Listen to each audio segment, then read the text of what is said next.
সব বিষয় নিয়ে একটু কথা বলবো। তো আসসালামু আলাইকুম ফরিদ ভাই, আপনাকে অভিনন্দন সময় বের করে আমাদের চ্যানেলে আসার জন্য। ধন্যবাদ, ধন্যবাদ। জি, ওয়ালাইকুম সালাম, সবাইকে শুভেচ্ছা। জি, ফরিদ ভাই, প্রথম আলোর একটা নিউজ জি, লেখছে যে ফেক নিউজ নাকি, এটা তো ওখানে লেখা হয়েছে যে রাষ্ট্রপতি ব্রেস্ট ক্যান্সারে আক্রান্ত হইয়া পদত্যাগ করছে। এখন আমি চিন্তা করলাম, রাষ্ট্রপতি ব্রেস্ট ক্যান্সার তো মহিলাদের হয়, পুরুষের তো হয় না। তো এইটা যারা বানাইয়া দিছে তারা যেমন শয়তান, এখন এই বেটা কি বেকুব নাকি যে সে কইলো যে না এটা ফেক, আমরা দেই নাই? কথাটা কেমন দাঁড়ালো এটা কোনে? জি, ধন্যবাদ আপনাকে আবারও। আপনার দর্শক, আপনার চ্যানেলের যত দর্শক রয়েছে তাদেরকে শুভেচ্ছা। আসলে আমাদের বাংলাদেশে প্রতি মুহূর্তে আপনি যেটা বললেন না যে কোনটা রেখে কোনটা বলবেন, মানে শ্যাম রাখি না কুল রাখি, মানে এত সমস্যা, এত বিষয় সামনে আসে যে আপনি প্রতি ঘন্টায় ঘন্টায় না, মিনিটে মিনিটে চাইলে আপনি বদলে ফেলতে পারেন।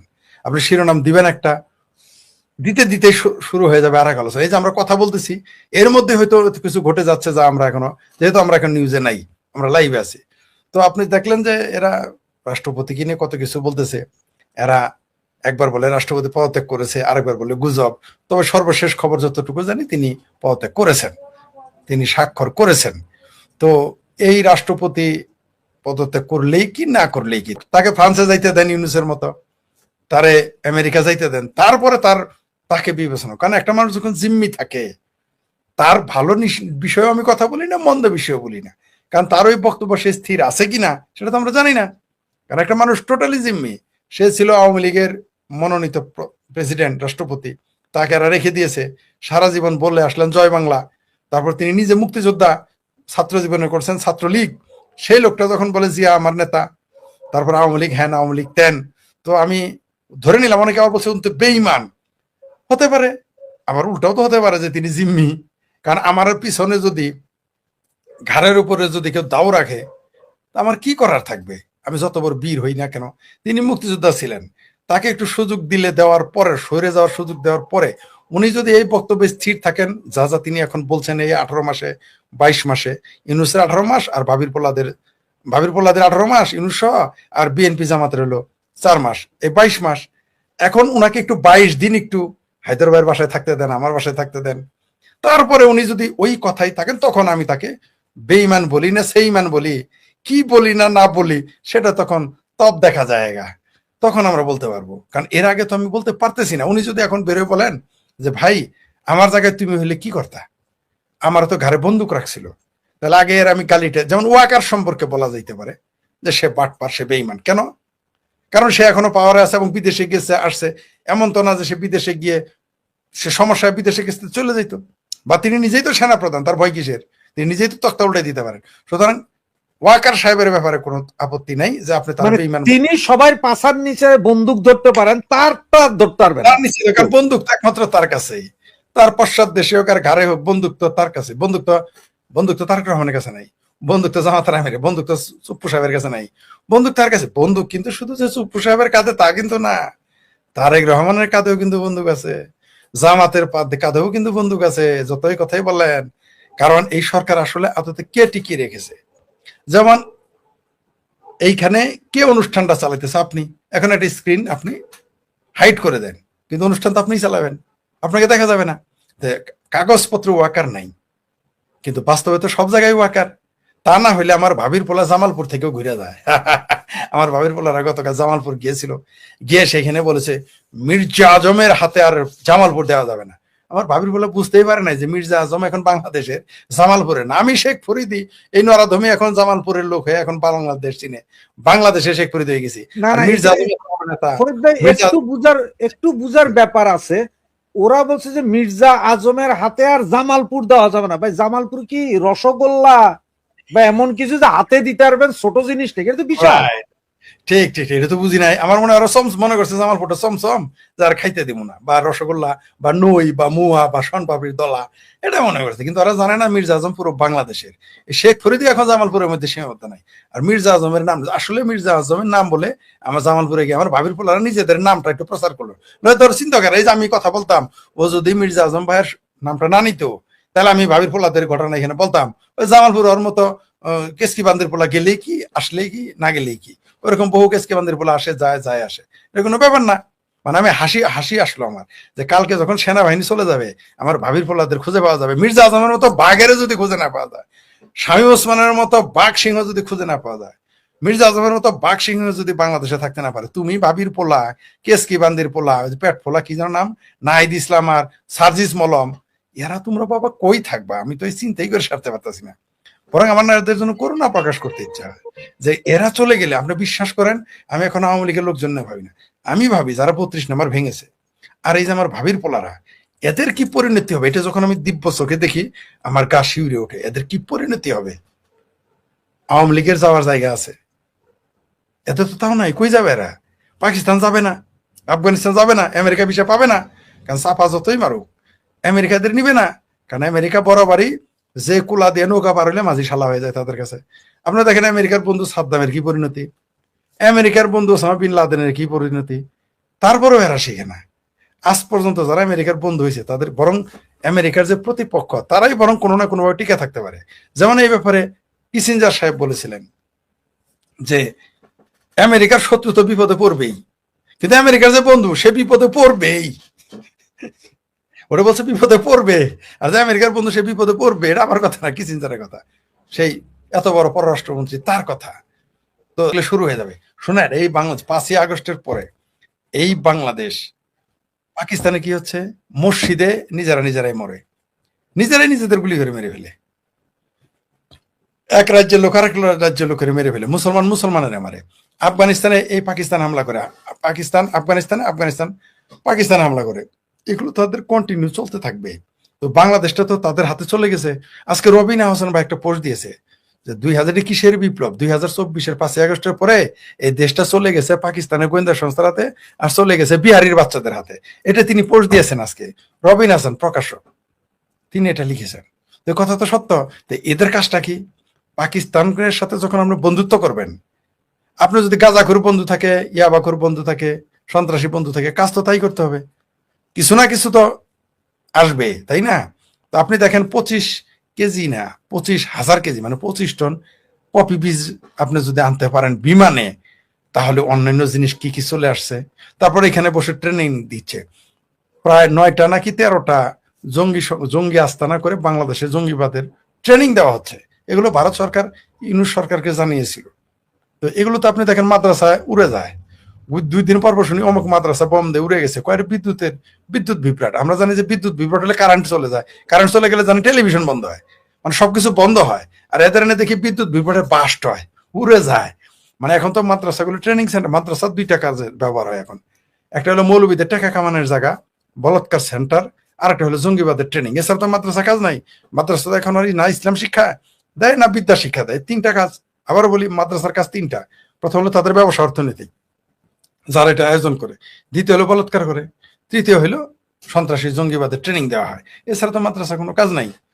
আগে কিছু কাজ ছিল, এখন কোনো কাজ। আগে অন্তত মৌলবী বাড়াইতো, এখন তো মৌলবী বাড়ে না।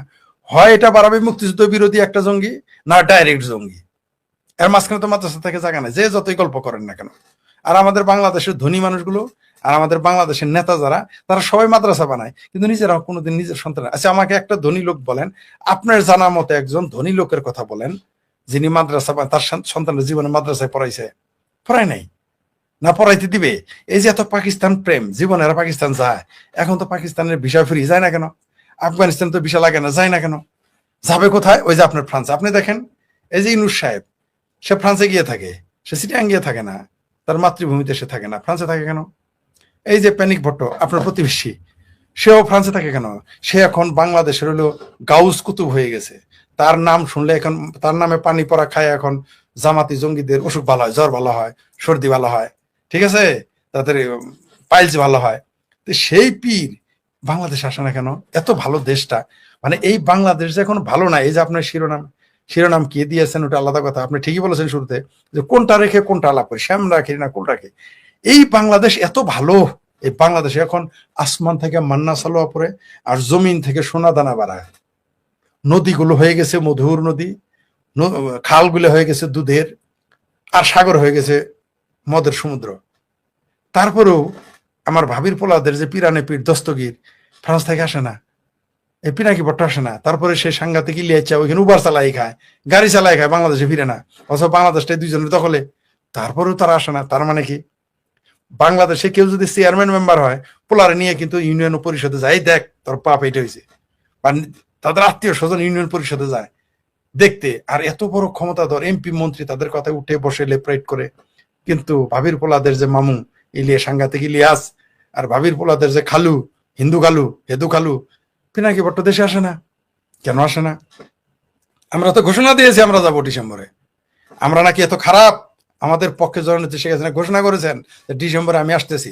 তিনি আসতেছেন মানে ঘোষণা দিয়েছেন মুক্তিযুদ্ধের পক্ষে সব মানুষ যাচ্ছে, তিনি ঘোষণা দিয়েছেন। তার নামে তার ফাঁসির অর্ডার হয়ে আছে, তার সঙ্গীদের ফাঁসির অর্ডার হয়েছে। আমাদের গেলেই নাকি ধরবে, কাটবে, মারবে, খাবে, গিলা পানি দিয়ে খাই ফেলবে। তারপর আমাদের নেত্রী ঘোষণা দিয়েছেন, বাংলাদেশের জননেত্রী শেখ হাসিনা ঘোষণা দিয়েছেন মুক্তিযুদ্ধের পক্ষের মানুষকে সাথে নিয়ে তিনি যাবেন বাংলাদেশে। কিন্তু প্যানিক ভট্ট কেন ঘোষণা দেয় না আসতাছি? সাংঘাতিক ইলিয়াস কেন ঘোষণা দেয় না আসতাছি? তালমে কুস্থ কালা হায়। আবার এদিক দিয়ে ভাবির পোলাদের পাসপোর্ট রেডি, ভাবির পোলাদের জিন্দা ভাবির পোলাদের বউ চলে যেতে চাইতেছে, মুর্দা ভাবির পোলাদের বউ শুনি কেউ লন্ডন, আমেরিকা, সুইজারল্যান্ড পালানো শুরু করে দিয়েছে। আমরা এটা শুনতেছি। তার মানে কি দেশের অবস্থা ভালো নেই? আমরা যে বলি দেশের অবস্থা এত ভালো, আমাকে কালকে একজন জিজ্ঞেস করেছে যে দেশের অবস্থা ভালো না, এক অক্ষরে এক বাক্যে জানান। আমার বলছে আপনি তো অনেক কথা বলেন, ঘন্টার পর ঘন্টা, এক বাক্যে জানান তো। আমি বললাম দেশ যে ভালো না তার প্রমাণ হইলো পাখি বীজ ইলিয়াস আসে না। দেশ যে ভালো না তার প্রমাণ হইলো এই যে পিরানে পীর দস্তগীর, চিঙ্কুবাম, পিনাক ভট্ট আসে না। বলে আপনি তো চমৎকার একটা কথা বললেন যে তাই তো, যদি দেশের অবস্থা আসলেই ভালো থাকতো তাহলে তারা কি বসে থাকতো? কখনোই বসে থাকতো না। কারণ তাদের থেকে ফাঁসিও দিবে না, তাদেরকে তার জামাই আদরে রাখবে। জামাই না শুধু কি একজনের শ্বশুরের আদরে রাখবে, তাও কি জামাতি অফিসে গেলে তিনি প্রধান অতিথি হবেন, তারপরেও আসে না। কারণটা কি? কারণ তারাও জানে দেশের অবস্থা ভালো না। কারণ আপনি জানেন যে আপনার ঘরের মধ্যে আপনি সাপ, বিচ্ছু, কাকড়া, তার স্যাঙ্গা, তাই না, এগুলো রেখে গেছেন, আপনি তো জানেন। তো আপনি তো ওই ঘরে আসবেন না। মাইসের তো কইতেছেন ঘরটা খুব ভালো, খুব ভালো, কিন্তু আপনি তো জানেন অনেক কি রেখেছেন। তো ওই যে একটা স্যাঙ্গা, পিঁপড়া, কাকড়া, ওই যে একটু আগে ছবি দেখালেন, এগুলো হলো সিমটম। কিছুদিন পর শুরু হবে আর উন্মাদ হয়ে যায়। এই বাংলাদেশের মানুষের না সুখে খাইতে ভূতে গেলে, এটা অনেকেরই হয় এরকম। আপনি কি একটা জিনিস চিন্তা করছেন, এই যে ডেটোনেটর দিয়া, কারণ হচ্ছে যে আপনার এই এক্সপ্লোসিভ ডিভাইস বলতে যেটা বুঝায় সেইখানে একদম ঠিকই আছে যে তার থাকতে হবে এবং কোনোটার সাথে সংযোগ থাকতে হবে, যেই জিনিসের সাথে সংযোগ থাকতে হবে ওইটা হচ্ছে ডেটোনেটর। এই জিনিস বাংলাদেশে চলে আসছে, এই জিনিস মেট্রো স্টেশনের নিচে পাওয়া যায়। এইটাকে আপনি কি বলেন? এটা বললাম তো, এটা ভয়ঙ্কর সিমটম। এটা তারা একটা এসিড টেস্ট করলো, তারা বুঝাইলো যে ভাব বুঝতেছে কয়দিন পর শুরু হবে। কিছুদিন পরে এই বাংলা ওই যে 64 জেলার 63তে ফুটেছিল না বিএনপির আমলে, হুম হুম 64 না জেলা না, 560টা মডেল মসজিদ হয়েছে না, 600 উপজেলাতে দেখবেন একবার এটা ঘটবে। এরাই ঘটাবে, এরা ঘটাবে। এমনিতেই তো আর ওই ইসরায়েলের রাষ্ট্রদূত বলে নাই যে বাংলাদেশে হামাসের ঘাঁটি আছে। কারণ হামাসিরা কিন্তু খালি, এটা তো আপনি জানেন। নাই, গাজা পুরা খালি, কেউ নাই। তাহলে এরা এখন কই গেছে? বাংলাদেশে আসে নাই, তার গ্যারান্টি কি? এরা যে বাংলাদেশে আসে নাই, তার মধ্যে সরকার কি বলছে? ফিলিস্তিনিদের অনলাইন ভিসা কোনো বিরক্ত করা যাবে না, বলেছে কিনা? তো তারা এখন কোথায় আইতেছে, কোথায় যাইতেছে আমরা কেমনে বলবো, কেমনে বুঝি? পাকিস্তানের জাহাজ বইরে বইরে আসতেছে না কিনা তার গ্যারান্টি কি?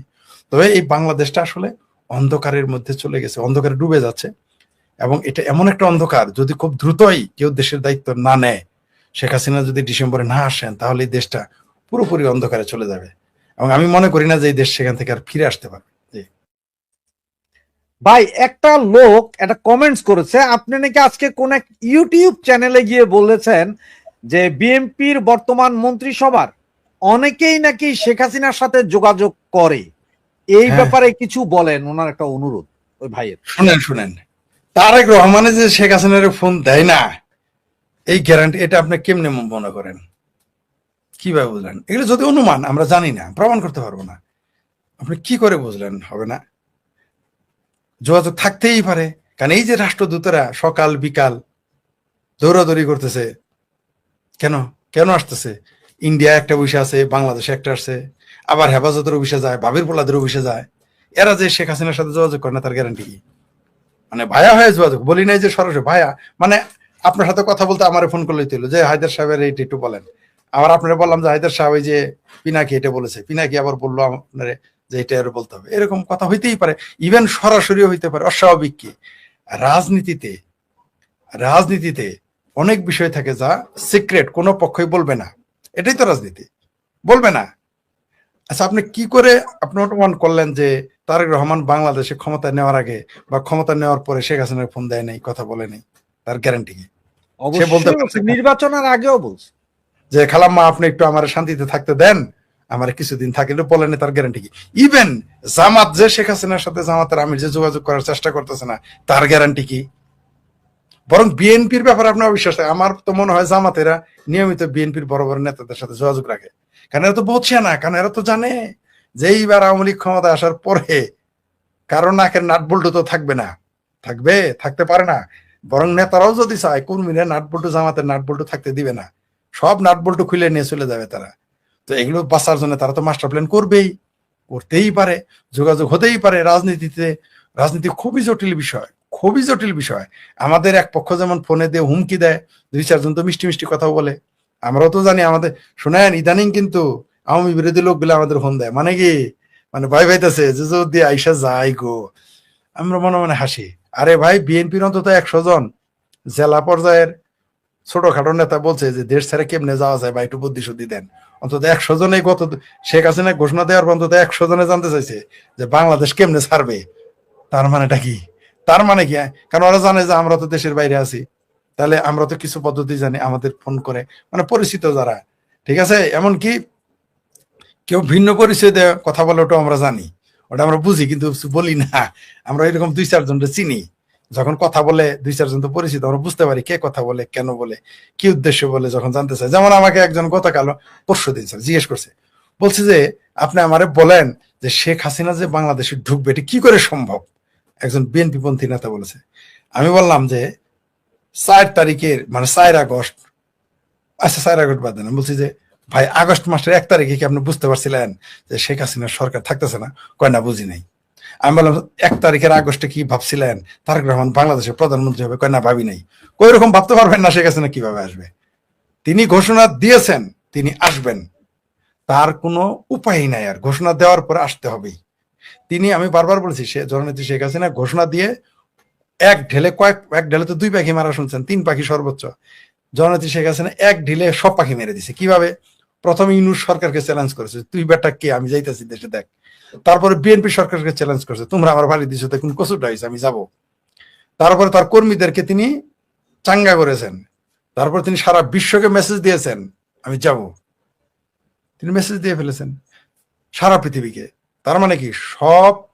আর বিনিয়োগকারীদের বলে দিয়েছেন বাংলাদেশে বহুত ঝামেলা আছে, আমি যতক্ষণ না যাবো বিনিয়োগ করো না, বিনিয়োগ হবে না দেশ। তারেক রহমান আজকে বলছে না, আমার দেশে আসেন বিনিয়োগ করেন। কোন কারোর পাগল কোথায় কামড়াইছে নাকি বাংলাদেশে কেউ বিনিয়োগ করো? তারেক রহমান বিনিয়োগ করুক না দেখি। তার যে লন্ডনে টাকা নিয়ে গিয়ে চলতো, ওই টাকাগুলো সে এখানে বাংলাদেশে বিনিয়োগ করে দেখাক একটা কিছু। কারণ সে নিজেও জানে বিনিয়োগ ফিরে আসবে না। আর ব্যবসায়ীরা তো অত পাগল নয়, ব্যবসায়ীরা বিনিয়োগ সেইখানে করে যেখান থেকে বিনিয়োগটা ফিরে আসবে। আর এই যে মার্কিন, আপনি যে শিরোনাম দিয়েছেন যে মার্কিন রাষ্ট্রদূতের দৌড়ধাপ, পর্দার আড়ালে কি ঘটছে, বহু কিছু করে। পর্দার আড়ালে কেন, পর্দার সামনে আসছে, এই দেখেন হেফাজতের নেতার সাথে। না ফরিদ ভাই একটু, আমি ওই জায়গাটাই একটু, এই যে মার্কিন রাষ্ট্রদূত বা বিভিন্ন দেশের যত দুগ্ধ আছে আর কি, এদের দৌড়ঝাঁপ নিয়ে কথা বলার আগে আপনার একটু কয়েকটা মিনিট সময় নেই। যে জামাত নেতা যা করেছে এগুলো ভাইরাল করা উচিত হয় নাই। ওনারে ঠেকাইছিল, ওনার বিষয়ে কথা বলতে ওনাকে ডেকে কথা বলতেন। আওয়ামী লীগ সরকারের আমলে ভাইরাল হয়ে যেত। এখন দেখি যে বিএনপিও সেম ঘটনা করে। তার মানে কি এগুলো ভাইরাল হলে ইসলাম খতরে মে যাতা হয় ভাই? আপনার কি মনে হয়? প্রথমত ওই যে জামাতের সাতক্ষীরার তো সে 2 নাকি 3, তো 2 নম্বর মানুষই তো 2 নম্বর। শুনেন, চোর আমগরে গ্রাম বাংলা একটা কথা আছে না, চোরের সাক্ষী কে দেয় গাইড কাটা। ওরও দেখেন এই আকাম কুকামো করে, তাই ওটা যায় জাগে করে রাখলো যে সালা ধরা পড়লে যাতে কেউ প্রকাশ না করে। বলে পাঠ পারি আমরা। নজরুল এই গাজী নজরুল ইসলাম এমপি, জামাতের যে এমপি, অনুরোধ দাসর এমপি, সে শুধু তো লম্পট তা তো নয়, সে তো ডাকাত ছিল। তার এলাকার সাবেক এমপি, জাতীয় পার্টি, সে বলছে আজকে যত ডাকাতি করতো জামাত প্রতিবাদ করছে, এই কথার সাহস পাইছে। ওই লোক তো দেশে আছে, ওই লোক তো জীবিত, ওই লোক টিভিতে এসে বলতেছে গাজী মাজারুল তো, গাজী নজরুল ইসলাম তো ডাকাইতা ছিল। তো জামাতেরা জানি যে লম্পট, বদমাইশ, মিথ্যুক, ধর্ম ব্যবসায়ী, এমনকি হিন্দু লোকেরও নিয়োগ দেয় আল্লাহর আইন কায়েম করার জন্য, কিন্তু ঢাকায় যে নিয়োগ দেয় এই প্রথম জানলাম। এবং এই আমি প্রথমে ভাবছিলাম নিউজটা বোধহয় ফেক, পরে বারবার এখন সব মিডিয়াতে এসেছে, লাইভে তিনি বলেছেন যে গাজী নজরুল ইসলাম ছিল ডাকাত। তো জামাতের এই ডাকাতের এখন এটা কি বলবে এই লোক, যে ডাকাতিটাও কি অসামাজিক তবে অনৈতিক নয়, এটাও বলবে? মানে এদের দেখেন কত বড় বেহায়া জামাতিরা, মানে এদের লাজ লজ্জা কিচ্ছু নাই। বললাম তো এটা করে কিন্তু আরেক ধরা খাইলো। মানে এরা মনে করতেছে যে এগুলো বললে বোধ হয় জামাতে, এরা তো জামাতে ইসলাম যখন খত্রেমে যায়, এরা তো বলে না জামাতে ইসলাম খত্রেমে, এরা তখন স্লোগান দেয় ইসলাম খত্রেমে। কারণ ওই যে নজরুল ইসলাম জামাত বাদ দেয়। কারণ আপনি যদি বলেন যে রাশেদুল ইসলাম খত্রেমে, কেউ আসবে না। যখন ইসলাম খত্রেমে দেখবেন যে 500 লোক চলে আসছে। পরে যখন আপনার উদ্ধার করবো যে ইসলাম খত্রেমে, আমি তো রাশেদুল ইসলাম পরের অংশ কইছি। জামাতের ব্যবসা তো এটাই। জামাত কি করে? জামাত কখনোই আপনাকে বলবে না যে ইসলাম মানে জামাত ইসলাম খত্রেমে, এটা বললে তো কেউ আসবে না। জামাত ইসলাম খত্রেমে বললে বাংলাদেশের জামাত ইসলামের আসবে না, কিন্তু ইসলাম খত্রেমে বলে, এই দেখেন জামাতের সমালোচনা করলে যখনই আপনি জামাতের নেতা আপনি বলবে যে ইসলাম বিদ্বেষী। কিন্তু এরা বলাৎকার করবে, লুচ্চামি করবে, লাম্পট্য করবে। এরা আমাদের জামালপুরে কি করেছে জানেন? জামাতেরা 1200 কোটি টাকা মেরে দিয়েছে ডেস্টিনির হাই হাই কোম্পানির মতো কোম্পানি বানিয়ে। টু শব্দটি শুনেছেন? কোন আওয়ামী লীগের নেতা 1200 কোটি টাকা মাইরে এলাকায় থাকতে পারবে? ওই দলের লোক কোন বিএনপি লোক 1200 কোটি টাকা মাইরে? জামাতেরটা বহাল তো বেঁধে আছে, এবং আওয়ামী লীগের আমলেও মারছে তাও আবার। এই হলো জামাত। এরা পারে, এরা আকাম কুকাম সব জায়েজ করে ফেলতে, সব দেখেন না, তাকে এবাজি করতে হয়। আর একটু কয়দিন পরে কি বলবো জানেন? যে এখন বলছে না সেবা করে, বলবো যে ইসলামের সেবা করতে গেছিল। বলবো ইসলামের সেবা করতে এই জামাতের এমপির কোলে বসেছিল, এটা বলবে। মানে যৌন জিহাদ। জি জি জি, যে এটা যৌন জিহাদ না। এরা এরা মানে আপনাকে, মানে এরা ধর্মকে আপনি দেখেন নাই? এর আগে এদের শিবিরের নেতা যখন আকাম করে ধরা পড়লো এক বিধবার সাথে, এবং তার বাচ্চা নষ্ট করে কি বলছিল? যে আল্লাহর নবীরা এবং সাহাবিরা কারো বউ দেখলে পছন্দ হইতো, বললাম তোমার বউ আমারে দিয়ে দাও। মানে এদের আকাম ঢাকতে নবী সাহাবিদের মানুষের বউ নিয়ে টানাটানি করে, এইরকম কথা নিয়ে আসলে। এই কথা যদি আমরা বলতাম, আমাদের টিভি চ্যানেল গায়েব করে দিত। মানে টিভি চ্যানেল যদি থাকতেন, টিভি চ্যানেল গায়েব। আর রাজনীতি করতেন, কেরিয়ার শেষ, আর জিন্দা তো বাঁচতেই পারতেন না। কিন্তু তারা বলে ফেলেছে, মানে জামাতিরা প্রয়োজনে নিজেদের আকাম কুকাম জায়েজ করতে, এরা প্রয়োজনে নবী রাসূলরা তো নিয়ে আসছে, সাহাবীদের নিয়ে আসছে, এবার আল্লাহর নামে আনবে। কয়েকদিন পরে দেখবেন আল্লাহর নামে আল্লাহ ওইটা করছে, কিছুদিন পরে এগুলো বলবে। এদের পক্ষে সব সম্ভব। কারণ জামাত তো আসলে ওটা ইসলাম না, ওটা হলো জামাতে ইসলাম। ইসলাম তো আলাদা জিনিস, এরা হলো জামাতে ইসলাম। এরা এরা এরা এদের অপরাধ ঢাকতে, অন্যায় ঢাকতে, আকাম কুকাম ঢাকতে এরা যা ইচ্ছা তাই বলতে পারে।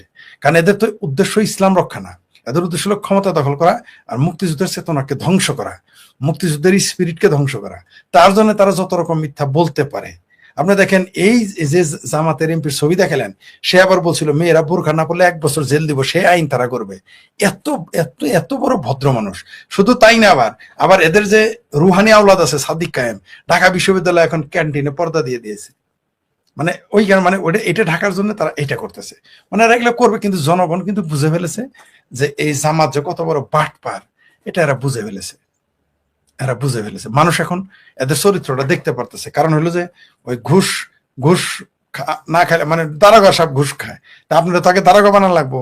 আপনি সারাদিন বলেন দারোগা ঘুষ খায়, তাহলে আগে তো আপনার দারোগা বানায় বুঝতে হবে যে ঘুষ আপনি খান কিনা। কিন্তু এদের দারোগা না, এদের কনস্টেবল বানালে ঘুষ খাওয়া শুরু করে, দারোগা হলে তো দেশ খায়।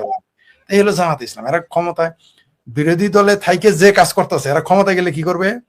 তো এখন বলছে না সেবার জন্য এসেছিল, তখন বলবে সেবা করার জন্য আসো, না হলে তুমি ইসলামের সত্য। তখন বলবে কি? এই লোকের আজকের কথার ভিত্তিতে বা আপনার কথার ভিত্তিতে আমার দুইটা জিনিস মনে পড়ছে। এক হচ্ছে যে ওই এক ইমাম সাহেবের বউ নাকি একটা মুরগি পাইছে, কার না কার মুরগি জানা না, পাইছে, জবাই করতে গেছে। ইমাম সাহেব কে আয় হায় এইভাবে মুরগি জবাই করলে হারাম, এটা খাওয়া যাবে না। তাহলে কি করতে? ওকে 3 বার জিগাইতে মিনিমাম, মুরগিটি কার, মুরগিটি কার, মুরগিটি কার।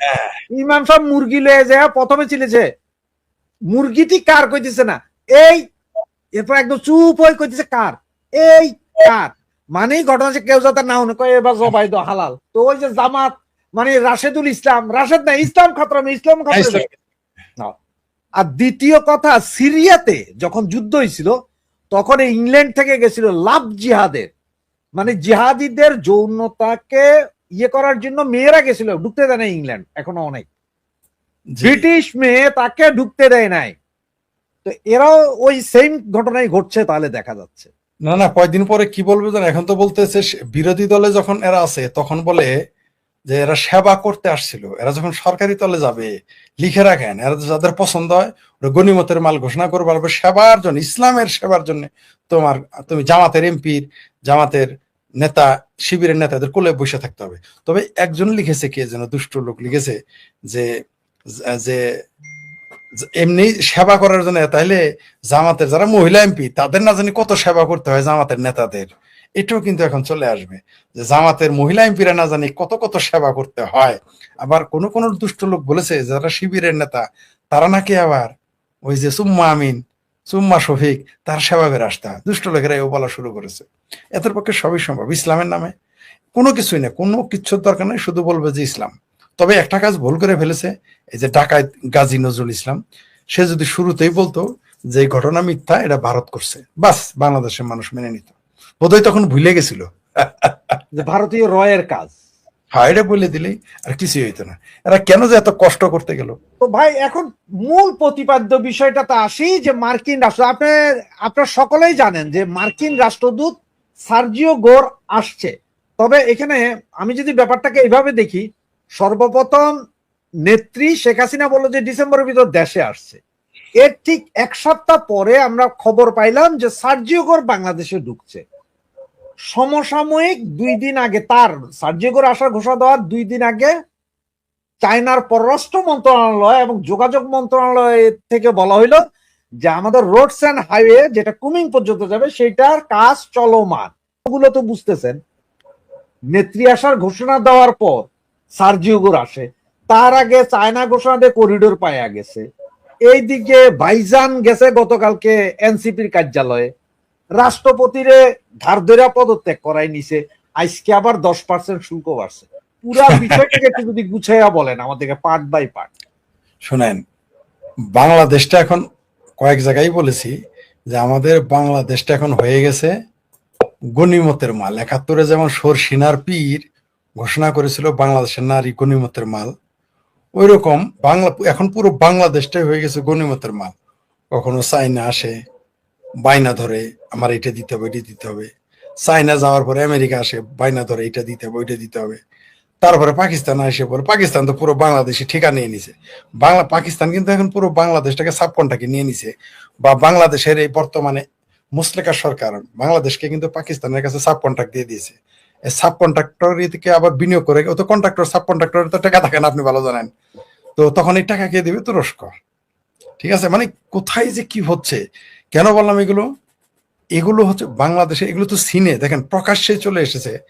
যে হেফাজতের নেতা বলল নারী নেতৃত্ব হারাম, বেগানা নারীর সামনে যাওয়া হারাম, আমেরিকা সে পছন্দ করে না, গণতন্ত্র পছন্দ করে না, খেলাফত কায়েম করে সারা পৃথিবীতে খেলাফত কায়েম করে সারা দুনিয়ার যারা অমুসলমান আছে, কাফের আছে, তাদের কাছে জিজিয়া করে নেবে। এটি তো হেফাজতে ইসলামের ওই নেতা আরে নাকি মামুনুল হকের খেলাফত মজলিস, তো এটাই খেলাফত। খেলাফত মানে কি সারা দুনিয়া মুসলমান বানাই ফেলবে, ক্ষমতা যাবে, এই তো। তো তার সাথে গিয়ে আবার কি করলো? হ্যান্ডশেক করলো। আমি প্রথমে ভেবেছিলাম এটা বানানো ছবি, পরে দেখি না সত্যি হ্যান্ডশেক করছে। তো এইবার ও হইলো খেলাফতি, মানে ইসলামী খেলাফত কায়েম করবে। কার সাথে সেকেন্ড করলো? একজন নারী, সেই নারীকে যে গণতন্ত্রে বিশ্বাস করে। বিষয়টা কি দাঁড়াইলো? এখানে একটা গেম হচ্ছে। আর আপনি যেটা বলেন, যখন বলছে করিডোর দিবে, কোনোদিনই বাংলাদেশ থেকে করিডোর হবে চায় না, এটা আমেরিকা মেনে নিবে না, কোনো দিনই মেনে নেবে না। ঠিক যেমন আমেরিকা যদি ওই মানবিক করিডোরের নামে যদি আমেরিকাকে করিডোর দেয় বার্মা যেতে, সেটাও আমেরিকা মেনে নেবে, সেটা আবার চীন মেনে নেবে না। এখানে মন্ডলে মন্ডলে লেগে গেছে। তো এক ফুল দো মালি, বাংলাদেশ তো এখন হয়ে গেছে হেমা মালিনী, এক ফুল দো মালি। ফুল তো একটাই, মালি তো দুইটা। কয়দিন পরে আরো 2-4টা ছোট ছোট মালি আসবে, তাই না? মানে শুধুমাত্র এটা থাকলে তো হবে না, কেন বড় বড় মালি যদি মিস করে তাহলে ছোট ছোট মালিরা চলে আসবে। এই বাংলাদেশ এটা ঘটবে, ঘটতে থাকবে। আর এরা যে আসছে, প্রেসিডেন্ট রাষ্ট্রপতিকে ঘেটি ধরে হোক আর পায়ে ধরে হোক আর ডর দেখায় হোক আর ভালোবাসে হোক সরাইছে। একটা নতুন প্রেসিডেন্ট নির্বাচিত হবে, হওয়ার পরে কি করবে? ওইখানে দেখবেন একটু ঝামেলা হবে, যদিও সংখ্যাগরিষ্ঠতা দিয়ে পার করে নিয়ে যাবে রাষ্ট্রপতি। দেখবেন সংসদে কি কি ঘটে, রাষ্ট্রপতি নির্বাচন নেই কি এরা নাটক করে, দেখতে পারবেন। যাই হোক, এরা তাদেরকে নতুন রাষ্ট্রপতি আসবে। আসার কেন আসতেছে? এই রাষ্ট্রপতি এখন চায়নার হবে, নাকি আমেরিকা বাইনা ধরবেন রাষ্ট্রপতি আমার বানাও, নাকি জামাত বলবে না তুরস্ক পাকিস্তান যা বলে তাই। তো এগুলো মিউচুয়াল করার জন্য আসছেন। পাশাপাশি আবার শেখ হাসিনা আসতেছে এই ভয় দেখাবে তোমরা ঐক্যবদ্ধ হও, ঝগড়া বিবাদ কইরো না, এগুলো বোঝানোর জন্য আসছে। এই যে রাষ্ট্রদূতগুলো আসছে বিভিন্ন ইউরোপের, আমেরিকার, ব্রিটেনের, এরা আসছে কেন জানেন? এরা আসছে তাদের যে গোলাম যাদের এখানে রেখেছে তাদের পাপেট গুলো, এই পাপেট গুলোর মনোবল চাঙ্গা করার জন্য তারা আসছে। তোমরা বাবা ভাই বোন আমরা তো আছি, কিন্তু এই পাপেটরা জানে না যথা সময় যখন পুরো জাহাজ সমুদ্রে ডুববে তখন কে কারে বাঁচায়? তখন তো খোদ ক্যাপ্টেনই বাঁচে না, তাই না? ওই জাহাজের ক্যাপ্টেন যে চালায় সেই তো মরে আগে, সেই তো আগে ডুববে।